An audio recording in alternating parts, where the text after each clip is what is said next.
पंजाब में election tribunals के मामले पर लाहौर हाई कोर्ट के फैसले के खिलाफ इलेक्शन कमीशन की दरख्वास्त पर आज सुप्रीम कोर्ट में लार्जर बेंच ने समाअत की, जहां 5 रुकनी लार्जर बेंच ने इलेक्शन कमीशन का नए ट्रिब्यूनल्स बनाने का नोटिफिकेशन और लाहौर हाई कोर्ट का 29 मई का ऑर्डर दोनों को मुअत्तल कर दिया है। इलेक्शन कमीशन को लाहौर हाई कोर्ट के नए चीफ जस्टिस की तैनाती के बाद उनसे मुशावरत करके ट्रिब्यूनल्स का मामला हल करने का हुक्म दे दिया है। चीफ जस्टिस कादी फायज ईसा की सरबराही में बनने वाले लार्जर बेंच में justice Aminuddin Khan, justice Jamal Khan Mandokhail, justice Naeem Akhtar Afghan और जस्टिस अकील अहमद अब्बासी शामिल थे। आज इस केस की समाअत में दिलचस्प सूरत हाल उस वक्त पैदा हुई जब समाअत के आगाज़ में PTI के उम्मीदवार शौकत बसरा और रावलपिंडी डिवीजन से PTI के उम्मीदवारों के वकील न्याजुल्लाह न्याजी ने जस्टिस कादी फायज ईसा की बेंच में शमूलियत पर एतराज़ उठा दिया, जिस पर बेंच ने बरहमी का भी इजहार किया। समाअत के दौरान न्याजुल्लाह न्याजी ने दरख्वास्त की कि हम अपना एतराज़ रिकॉर्ड पर लाना चाहते हैं, केस को किसी और बेंच में भेजा जाए।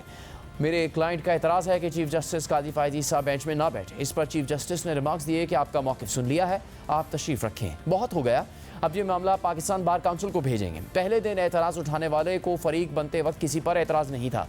सुप्रीम कोर्ट को स्कैंडलाइज करने की बहुत कोशिशें हो गई, हम ऐसे रवैये पर कार्रवाई का कहेंगे। मैं 2 रुकनी बेंच में भी शामिल था, मगर तब एतराज़ नहीं किया गया। एतराज़ था तो पहले दिन ही एतराज़ उठाना चाहिए था। आज आकर ज़बानी बेंच पर एतराज़ कर दिया है। बेंच पर एतराज़ उठाकर हेडलाइंस बनवाना चाहते हैं। समाअत के दौरान जस्टिस जमाल खान मंदुखेल ने न्याजुल्लाह न्याजी से पूछा कि एतराज़ उठाने की क्या वजूहत में।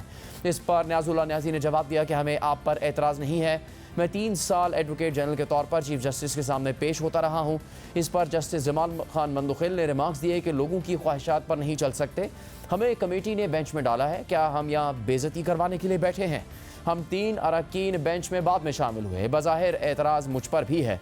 इस पर न्याजुल्लाह न्याजी ने जवाब दिया कि पहली समाअत में हम फरीक नहीं थे, जो शख्स जेल में है उसका भी एतराज़ है, मैं अपने क्लाइंट के कहने पर एतराज़ कर रहा हूँ। इस पर जस्टिस कादी फायज ईसा ने रिमार्क्स दिए कि जिस शख्स का आप जिक्र कर रहे हैं वो जेल से वीडियो लिंक पर पेश हो चुका है। जेल से पेश होने वाले ने बेंच पर कोई एतराज़ नहीं किया था। इस दौरान न्याजुल्लाह न्याजी ने कहा कि अदालत के सामने सारी बातें नहीं करना चाहता। इस पर जस्टिस कादी फायज ईसा ने रिमार्क्स दिए कि जब एक शख्स बेंच बनाता था तब ठीक था। ठीक है, न्याजुल्लाह न्याजी की सियासी वाबस्तगियाँ है जिसका हम एहतराम करते हैं। सुप्रीम कोर्ट को स्कैंडलाइज करने वाले वकील का लाइसेंस मुअत्तल करेंगे। ऐसा नहीं हो सकता कि जो मुंह में आए वो कह दें, बस आप लोग केस ख़राब करना चाहते हैं। समाअत के दौरान जस्टिस कादी फायज ईसा ने अपने ऊपर लगने वाले एतराज़ पर केस के मरकज़ी फ़रीक और PTI के रहनुमा सलमान अकरम राजा से पूछा कि क्या आपने मुझ पर एतराज़ किया था। इस पर सलमान अकरम राजा ने जवाब दिया कि मैंने अपनी ज़ाती हैसियत में एतराज़ नहीं किया था। इस दौरान जस्टिस कादी फायज ईसा ने रिमार्क्स दिए कि सुप्रीम कोर्ट को बहुत स्कैंडलाइज किया जा चुका है, अब बहुत हो चुका, क्यों ना न्याजुल्लाह न्याजी का केस डिसिप्लिनरी एक्शन के लिए पाकिस्तान बार को भेजें। न्याजुल्लाह न्याजी को जुज़वी रिलीफ भी मिला, लेकिन फिर भी एतराज़ कर रहे हैं। ये कहते हुए अदालत ने न्याजुल्लाह न्याजी का बेंच पर एतराज़ मुस्तरद कर दिया और केस पर इलेक्शन कमीशन के वकील से दलाइल तलब किए। इस दौरान जस्टिस अकील अहमद अब्बासी ने इलेक्शन कमीशन के वकील से पूछा कि आपने पहले कहा कि ट्रिब्यूनल के लिए 9 जजेस चाहिए, फिर आपने कहा हमें पैनल दें। इस पर जस्टिस जमाल खान मंदुखेल ने इलेक्शन कमीशन के वकील से पूछा कि आप chief justice Lahore high court से जजेस की फहरिस्त क्यों मांग रहे थे? आप chief justice Lahore high court को डिक्टेट नहीं कर सकते कि फ़लाँ फ़लाँ जज दो। इस दौरान जस्टिस कादी फायज ईसा ने रिमार्क्स दिए कि chief justice Lahore high court ही फैसला कर सकते थे कि कौन कौन से जज ट्रिब्यूनल के लिए दस्तयाब है, अब आपको कौन रोक रहा है? Chief justice Lahore high court से मिलकर मुशावरत क्यों नहीं करते? आपको chief justice Lahore high court के दिए गए नामों में से किसी पर एतराज़ था तो वजह बताते। आप वजह के साथ एतराज़ कर सकते थे कि फ़लाँ जज के भाई ने इंतखाब लड़ा है तो इसे ना तैनात करें। कई जजेस बैरून मुल्क हो सकते हैं, कुछ ज़ाती वजूहात पर शायद ट्रिब्यूनल में ना आते हों। मुतल्लिका चीफ जस्टिस को ही बेहतर इल्म होता है कि कौन कौन से जजेस दस्तयाब हैं। समाअत के दौरान जस्टिस अकील अहमद अब्बासी ने इलेक्शन कमीशन के वकील से कहा कि इलेक्शन कमीशन का 15 फरवरी का ख़त जमा करवाएं, वो बहुत ज़रूरी है। आपने पैनल मांगा था, इसका क्या मतलब है? इस दौरान जस्टिस जमाल खान मंदुखेल ने रिमार्क्स दिए कि अगर जजेस की फहरिस्त दरकार थी तो वेबसाइट से ले लेते।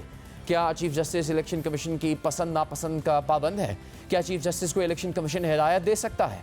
आप जजेस में से खुद मुंतखब नहीं कर सकते, इलेक्शन कमीशन पैनल नहीं मांग सकता। क्या इस्लामाबाद और दीगर सूबों में भी पैनल मांगे गए थे? इस दौरान जस्टिस कादी फायज ईसा ने इलेक्शन कमीशन के वकील से पूछा कि इलेक्शन कमीशन चीफ जस्टिस से मुलाकात करके मसला हल कर सकता था, इलेक्शन कमीशन अब chief justice Lahore high court से मुशावरत क्यों नहीं कर लेता? बताएं अभी मशावरत में क्या रुकावट है? इस पर इलेक्शन कमीशन के वकील सिकंदर बशीर मोहम्मद ने जवाब दिया कि हमने मुलाकात के लिए ख़त लिखा है, लेकिन रजिस्ट्रार लाहौर हाई कोर्ट का अभी जवाब नहीं आया। जस्टिस कादी फायज ईसा ने रिमार्क्स दिए कि इस पर चीफ जस्टिस और चीफ इलेक्शन कमिश्नर बैठकर मसला हल कर सकते हैं, इस मामले पर वक्त क्यों ज़ाया कर रहे हैं।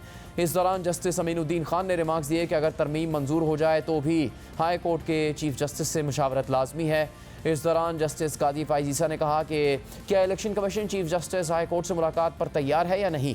इस पर इलेक्शन कमीशन के वकील सिकंदर बशीर मोहम्मद ने जवाब दिया कि गुज़श्ता समात के बाद चीफ इलेक्शन कमिश्नर ने चीफ जस्टिस से मुलाकात के लिए ख़त लिखा था, लेकिन लाहौर हाई कोर्ट की जानिब से ख़त का जवाब नहीं दिया गया।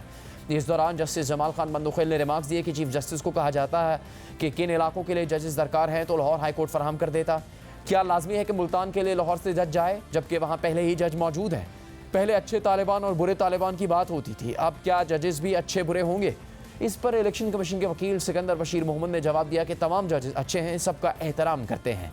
इस दौरान जस्टिस कादी फाइजीसा ने रिमार्क्स दिए कि आईनी इदारे आपस में लड़ेंगे तो मुल्क तबाह होगा। इस दौरान जस्टिस कादी फाइजीसा ने अटॉर्नी जनरल से पूछा कि जजेस तकर्रुरी के लिए पार्लिमानी कमेटी का इजलास कब है, जिस पर अटॉर्नी जनरल ने जवाब दिया कि पार्लिमानी कमेटी की मीटिंग के इजलास की तारीख मालूम करके सुप्रीम कोर्ट को आगाह करते हैं। समाअत के दौरान जस्टिस कादी फाइजीसा ने इलेक्शन कमीशन के वकील से पूछा कि अगर चीफ जस्टिस और चीफ इलेक्शन कमिश्नर मशावरत करें तो कोई एतराज़ है। इस दौरान सलमान अकरम राजा ने कहा इलेक्शन कमीशन कहता है कि उसे चीफ जस्टिस के नाम मुस्तरद करने का इख्तियार है, इसे मशावरत नहीं कहा जाता। इलेक्शन कमीशन का रवैया जुडिशल सिस्टम पर हमला है। इस पर जस्टिस जमाल खान बंदुखेल ने जवाब दिया कि किसी को जुडिशल सिस्टम पर हमला नहीं करने देंगे। इलेक्शन कमीशन अगर नाम मुस्तरद करेगा तो कानूनी इख्तियार भी पूछेंगे। इस पर सलमान अकरम राजा ने कहा कि इलेक्शन कमीशन हाई कोर्ट का कंट्रोल नहीं संभाल सकता, कौन सा जज कहाँ बैठेगा। समाअत के दौरान जस्टिस कादी फाइजीसा ने रिमार्क्स दिए कि इलेक्शन कमीशन ने 14 फरवरी को ख़त लिखा, इलेक्शन कमीशन ने कोई ताख़ीर नहीं की। लोग हमारे बारे में क्या सोचेंगे कि आपस में कुछ तय नहीं कर सकते। समाअत के दौरान जस्टिस अकील अहमद अब्बासी ने पूछा इलेक्शन कमीशन कैसे चीफ जस्टिस के नाम मुस्तरद कर सकता है। इस पर जस्टिस जमाल खान बंदुखेल ने रिमार्क्स दिए कि इलेक्शन कमीशन हर दरख्वास्त में फ़रीक है, सब कुछ इसकी मर्ज़ी से तो नहीं होगा। जस्टिस अकील अहमद अब्बासी ने कहा बतौर chief justice Sindh high court मैंने जो नाम दिए वो कबूल कर लिए गए थे। पंजाब में इलेक्शन कमीशन ने क्यों मसला बनाया हुआ है। इस पर इलेक्शन कमीशन के वकील सिकंदर बशीर मोहम्मद ने कहा कि आपके नकात से मुकम्मल मुत्तफ़िक हैं। इस पर जस्टिस कादी फाइजीसा ने रिमार्क्स दिए कि आपके मुत्तफ़िक होने का मतलब है कि इलेक्शन कमीशन का पहला मौक़िफ़ दुरुस्त नहीं था। क्या मुत्तफ़िक़ा तौर पर इलेक्शन ट्रिब्यूनल को काम जारी रखने और हतमी फ़ैसला ना सुनाने का हुक्म दे दें। इस दौरान जस्टिस जमाल खान बंदुखेल ने रिमार्क्स दिए कि आप यही रवैया रखते तो मसला ना होता। जस्टिस कादी फाइजीसा ने रिमार्क्स दिए कि हम चाहते हैं इलेक्शन कमीशन और लाहौर हाई कोर्ट मिलकर फैसला करें। जस्टिस जमाल खान बंदुखेल ने रिमार्क्स दिए कि हमने फैसला दिया तो 2 आईनी इदारों में से एक के खिलाफ होगा, जिस पर जस्टिस कादी फाइजीसा ने रिमार्क्स दिए कि ऐसा हुआ तो अच्छा नहीं होगा। ऑर्डर मुअत्तल होने या ना होने से दोनों इदारों की मशावरत पर फ़र्क पड़ेगा या नहीं। इस दौरान जस्टिस अकील अहमद अब्बासी ने कहा कि इलेक्शन कमीशन को सोचना होगा कि वो हाई कोर्ट के चीफ जस्टिस से बात कर रहा है या किसी सेक्शन अफसर से। जस्टिस जमाल खान बंदुखेल ने रिमार्क्स दिए कि इलेक्शन कमीशन हाई कोर्ट का हुक्म ना माने तो तौहीन अदालत लगेगी। जस्टिस कादी फाइजीसा ने सवाल किया कि लाहौर हाई कोर्ट की जानिब से इलेक्शन ट्रिब्यूनल्स की तश्कील का नोटिफिकेशन खुद जारी करना क्या आईनी है। जस्टिस अकील अहमद अब्बासी ने कहा कि इलेक्शन कमीशन फैसले पर अमल ना करे तो अदालत और क्या करे। जस्टिस जमाल खान बंदुखेल ने रिमार्क्स दिए कि लाहौर हाई कोर्ट को नोटिफिकेशन के बजाय तौहीन अदालत का नोटिस करना चाहिए था। इस दौरान इलेक्शन कमीशन के वकील ने अदालत से इस्तदा की कि लाहौर हाई कोर्ट का नोटिफिकेशन और फैसला मुअत्तल किया जाए। तो जस्टिस कादी फाइजीसा ने रिमार्क्स दिए कि आप कहना चाहते हैं कि chief justice Lahore high court भी अदालती फैसले के पाबंद होंगे, इस तरह तो चीफ जस्टिस पर भी तौहीन अदालत लग जाएगी। जस्टिस अकील अहमद अब्बासी ने कहा कि इलेक्शन कमीशन पहले लाहौर हाई कोर्ट के हुक्म पर अमल दरामद करे।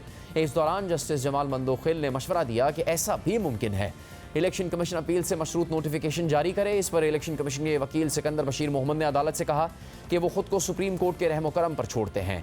जस्टिस जमाल खान बंदुखेल ने रिमार्क्स दिए खुद को अदालत के रहम करम पर लाहौर हाई कोर्ट में छोड़ते तो मसला ना होता, मालूम नहीं क्यों अना का मसला बना दिया जाता है। जस्टिस कादी फाइजीसा ने कहा इस नुक्ते पर जजेस को भी मशावरत की ज़रूरत है। अटॉर्नी जनरल ने कहा कि मशावरत के लिए अगर अदालत आधा घंटा ले तो पार्लिमानी कमेटी इजलास जल्दी बुलवाने का कहते हैं। इस पर जस्टिस कादी फाइजीसा ने कहा कि पार्लिमानी कमेटी पर कोई बात नहीं करेंगे, जिस भी इदारे के पास जो भी इख्तियार है उसका मुकम्मल एहतराम करते हैं। समाअत के दौरान जस्टिस नईम अख्तर अफगान ने रिमार्क्स दिए कि बलूचिस्तान में इलेक्शन ट्रिब्यूनल्स का दायरा कार इलेक्शन कमीशन ने मुतय्यन किया था। इस पर जस्टिस जमाल खान बंदुखेल ने रिमार्क्स दिए कि पूरा बलूचिस्तान आबादी के लिहाज से सबसे छोटा है। इस पर इलेक्शन कमीशन के वकील सिकंदर बशीर मोहम्मद ने कहा कि मजमूई तौर पर पंजाब में 176 इलेक्शन से मुतालिक दरखास्तें दायर हुई। इस दौरान जस्टिस जमाल खान बंदुखेल ने रिमार्क्स दिए कि अगर मैं हाई कोर्ट का चीफ जस्टिस होता तो वही करता जो लाहौर हाई कोर्ट ने किया है। ये कहते हुए बेंच ने मशावरत के लिए वक्फा लिया, जिसके बाद अदालत ने हुक्मनामा लिखवाया कि इलेक्शन कमीशन के वकील ने रजिस्ट्रार लाहौर हाई कोर्ट को लिखा गया 27 जून का खत दिखाया। इलेक्शन कमीशन ने चारों हाई कोर्ट्स को पहले ट्रिब्यूनल की तैनाती के लिए भी खतूत लिखे। रिकॉर्ड के मुताबिक पहले 2 ट्रिब्यूनल्स लाहौर हाई कोर्ट के साथ मिलकर बनाए गए थे जो नाकाफी थे। इसके बाद 6 मजीद जजेस के नाम बतौर ट्रिब्यूनल लाहौर हाई कोर्ट ने भेजे। इलेक्शन कमीशन ने 2 जजेस को ही ट्रिब्यूनल में तैनात किया। लाहौर हाई कोर्ट की जानिब से मजीद ट्रिब्यूनल्स बनाने के बाद तनाज़ा खड़ा हो गया। इलेक्शन कमीशन एक आइनी इदारा है। लाहौर हाई कोर्ट के चीफ जस्टिस भी एक आइनी इदारे के सरबराह हैं। लाहौर हाई कोर्ट के चीफ जस्टिस और इलेक्शन कमीशन के दरमियान इजलास नहीं हुआ। अगर इलेक्शन कमीशन और लाहौर हाई कोर्ट के चीफ जस्टिस की मुलाकात होती तो मामला हल हो सकता था। सुप्रीम कोर्ट, इलेक्शन कमीशन और chief justice Lahore high court की इज्जत करनी होती है। हुक्मनामे के मुताबिक जब तक इलेक्शन कमीशन और chief justice Lahore high court के दरमियान कम्युनिकेशन नहीं होती, ये दरख्वास्त सुप्रीम कोर्ट में ज़ेर इल्तवा रहेगी। सुप्रीम कोर्ट ने लाहौर हाई कोर्ट और इलेक्शन कमीशन दोनों का फैसला मुअत्तल कर दिया। हुक्मनामे के मुताबिक लाहौर हाई कोर्ट और इलेक्शन कमीशन आइंदा समाअत से पहले आपस में मुशावरत करेंगे। इसके साथ ही आज अदालत ने इलेक्शन कमीशन का लाहौर हाई कोर्ट से पैनल मांगने का खत भी मुअत्तल कर दिया। हुक्मनामे के मुताबिक अटॉर्नी जनरल ने बताया कि chief justice Lahore high court की तैनाती का मामला पार्लिमानी कमेटी के सामने है। पार्लिमानी कमेटी की मंजूरी के बाद इलेक्शन कमीशन और chief justice Lahore high court मुलाकात मुमकिन है। बामानी मशावरत से दोनों ये तनाज़ा हल कर सकते हैं। अटॉर्नी जनरल ने भी बामानी मशावरत की हिमायत की। जैसे ही चीफ जस्टिस की तकरीरी का अमल मुकम्मल हो, इलेक्शन कमीशन फौरी मशावरत करे। कानून के मुताबिक इंतखाबी तनाज़ात का जल्द हल होना चाहिए। ट्रिब्यूनल नाकाफ़ी थे, इसलिए एक उम्मीदवार ने हाई कोर्ट में दरख्वास्त दायर की।